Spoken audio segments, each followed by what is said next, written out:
نحمده ونصلي على رسوله الكريم. غلط الزام ہے ہم پر وفاداری نہیں کرتے.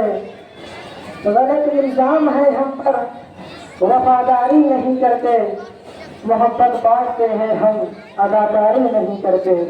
برا جب وقت آتا ہے وطن پر اے وطن والو ہم اپنی جان دے دیتے ہیں غداری نہیں کرتے.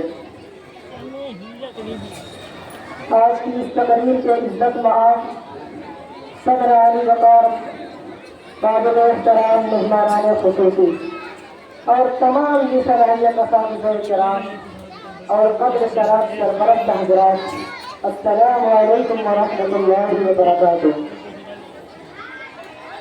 آج 15 اگست 2025 کی شکل میں ہمیں اپنے ملک بھارت کا 78واں روزہ آزادی نصیب ہوا.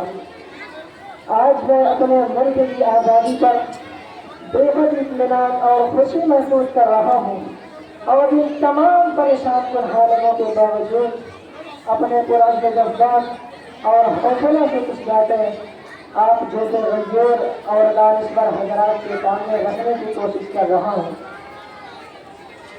محترم سامعین، آج سے تقریباً 274 سال پہلے ہمارے ملک ہندوستان پر انگریزوں نے اپنا تسلط قائم کر لیا تھا. 1750 تک پورا ملک انگریزی ایسٹ انڈیا کمپنی کا غلام بن چکا تھا. 1750 میں بنگال کے نواب سراج الدولہ کو یہ اندازہ ہو چکا تھا کہ انگریز اس ملک میں تجارت کرنے نہیں آئے بلکہ اسے اپنا غلام بنانے آئے ہیں، اس دیش کو لوٹنے آئے ہیں. لہذا ملک کے مختلف گوشوں میں جب اہل دانش کی آنکھیں کھلی تو انگریزوں کے خلاف عالم بغاوت بلند ہوا. احتجاج ہوئے، لوگ سڑکوں پر آئے تو انگریزوں نے انہیں مارنا اور گرفتار کرنا شروع کر دیا. انگریزوں کے خلاف آواز اٹھانے کا مطلب بڑا خطرناک ثابت ہونے لگا. پھر لوگوں نے خوشیاں بنانے شروع کی. کچھ جماعتوں نے پرامن احتجاجات کا سلسلہ جاری کیا. جنگ و جلال کا دور چلا.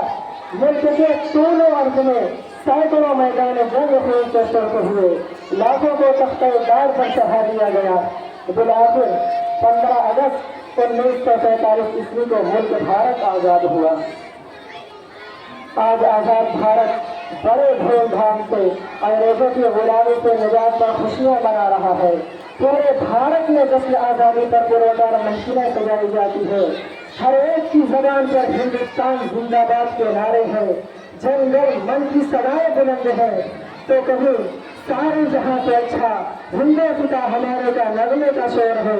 کوئی گنگنا رہا ہے، مذہب نہیں سکھاتا آپس میں بین رکھنا.